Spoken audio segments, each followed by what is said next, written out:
الحمدللہ تبارک و تعالی آج ہمارا اصول شاشی کا پہلا درس اور پہلا سبق ہے۔ آج ہم اپنے اس درس کے اندر اصول فقہ، جن کو اصول شرع بھی کہا جاتا ہے، ان کی 4 اقسام ہیں: کتاب، سنت، اجماع اور قیاس۔ ان کا تعارف کیا ہے، اس کے متعلق، اور پھر ان کی تعریفات اور ان کی جو بنیادی اہمیت ہے، اس کے متعلق مختصر گفتگو سنیں گے۔ اللہ پاک کی بارگاہ میں ہم دعا بھی کرتے ہیں کہ اللہ پاک ہمیں اپنے اس کام کے اندر استقامت عطا فرمائے اور آئندہ ہمیشہ جو ہے اس کام کو لے کر چلنے کی توفیق عطا فرمائے۔ بہر المصنف علیہ رحمہ اصول شاشی کے مصنف ہیں، انہوں نے اپنی اس کتاب کا آغاز بسم اللہ سے، پھر اس کے بعد الحمدللہ اللہ تبارک و تعالیٰ کی حمد بیان کی، نبی کریم صلی اللہ علیہ وسلم کی ذات پر درود و سلام پیش کیا، اور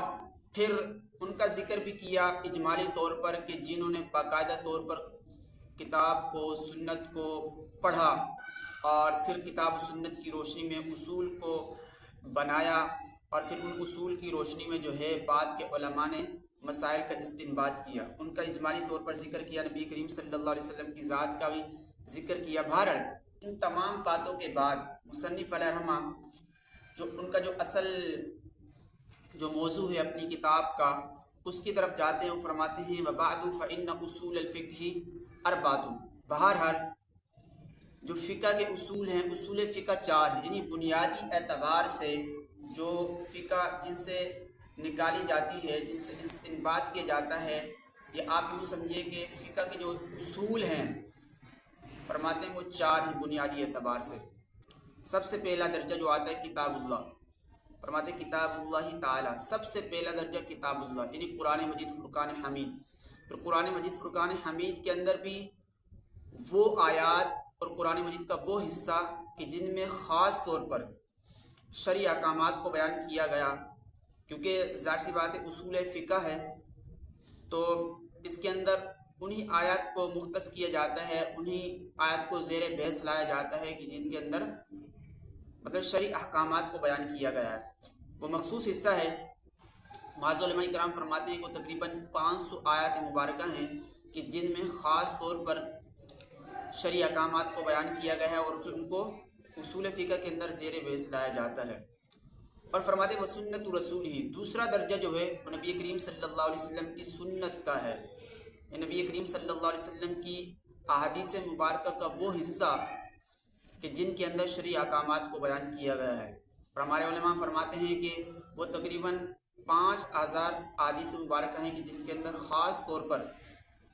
نبی پاک صلی اللہ علیہ وسلم نے شرعی احکامات کی ہمیں رہنمائی فرمائی، تو ان 5000 احادیث مبارکہ کو زیر بحث لایا جاتا ہے۔ پھر اس سنت کے اندر نبی کریم صلی اللہ علیہ وسلم کے افعال بھی آ جاتے ہیں، یعنی حضور علیہ الصلوۃ نے جو کام کیے وہ بھی آ جاتے ہیں، حضور کے اقوال بھی آ جاتے ہیں، حضور علیہ الصلوۃ کی جو فرامین ہیں وہ بھی آ جاتے ہیں، پھر تقریرات بھی آ جاتی ہیں۔ تقریرات سے مراد وہ عمل کہ جو صحابہ کرام نے حضور کے سامنے کیا ہو، پھر حضور نے اسے منع نہ کیا ہو، تو اس کو تقریر کہتے ہیں۔ تو یہ تینوں چیزیں جو ہے یہ سنت رسول کے اندر آتی ہیں، اور ان تینوں چیزوں پر جو ہے اصول فقہ کے اندر بحث کی جاتی ہے۔ اور فرماتے ہیں وہ اجماع الامتی، امت کا اجماع،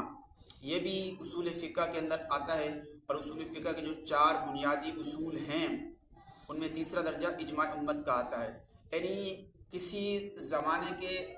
تمام جو بڑے علماء ہوتے ہیں، مجتہدین ہوتے ہیں، ان کا اجماع ہو جانا۔ جیسے مثال کے طور پہ پہلے صحابہ کرام علیہم رضوان کا کسی مسئلے پر اجماع ہو جانا، تو اس کو اجماع امت کہا جاتا ہے۔ اور پھر اس کی بھی بڑی اہمیت ہو جاتی ہے، جب امت کا اجماع ہو جاتا ہے تو پھر وہ مسئلہ قطعی ہو جاتا ہے۔ جیسے مثال کے طور پہ حضرت صدیق اکبر رضی اللہ تعالیٰ عنہ کو جو خلیفہ بنایا گیا، تو آپ پر جو ہے صحابہ کا اجماع ہو گیا، یہ مسئلہ قطعی ہو گیا۔ بہرحال چوتھی جو چیز ہے قیاس ہے۔ قیاس یہ ہوتا ہے کہ مثال کے طور پہ کسی نئے مسئلے کا حکم بیان کرنا، پرانے مسئلے کی دلیل دیکھتے ہوئے، پرانے مسئلے کی دلیل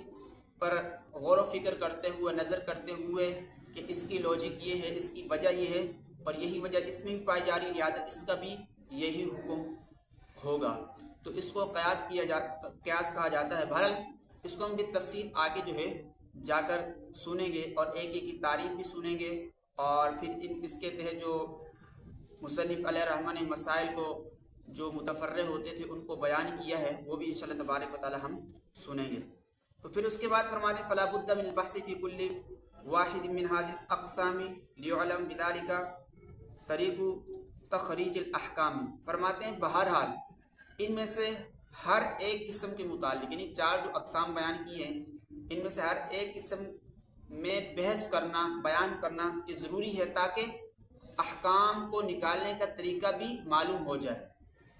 ظاہر سی بات ہے کتاب اللہ سے کیسے احکام نکالیں گے، اس کے اصول کیا ہیں، اس کا طریقہ کیا ہے، تو وہ سارے کے سارے پروسیس یہاں پر بیان کریں گے۔ پھر سنت رسول صلی اللہ علیہ وسلم سے ہم کیسے حدیث کیسے حکم نکالیں گے۔ ظاہر سی بات ہے بعض حدیث میں تعارض ہوتا ہے تو ان میں کیسے جو ہے حکم نکالیں گے۔ پھر اجماع امت یہ کیا ہے اور اس میں کہ کون سا حکم ثابت ہوتا ہے، اور اسی طرح قیاس کے متعلق قیاس میں کیا کیا چیزیں دیکھی جاتی ہیں، تمام کا تمام جو ہے تفصیلی تر بحث آپ انشاءاللہ تبارک و تعالی اس کتاب کے اندر پڑھیں گے۔ اللہ پاک کی بارک دعا ہے اللہ پاک ہمیں اس پوری کتاب کو درسن سب کر ہمیں پڑھنے کی توفیق اور استطاعت اور طاقت عطا فرمائے۔ بہرحال انشاءاللہ اگلے درس میں ہم باقاعدہ طور پر کتاب کا آغاز کریں گے بحث اول کے متعلق، اور اس کے اندر چند فصول ہیں ان کا بھی ہم انشاءاللہ تبارک و تعالی ذکر کریں گے۔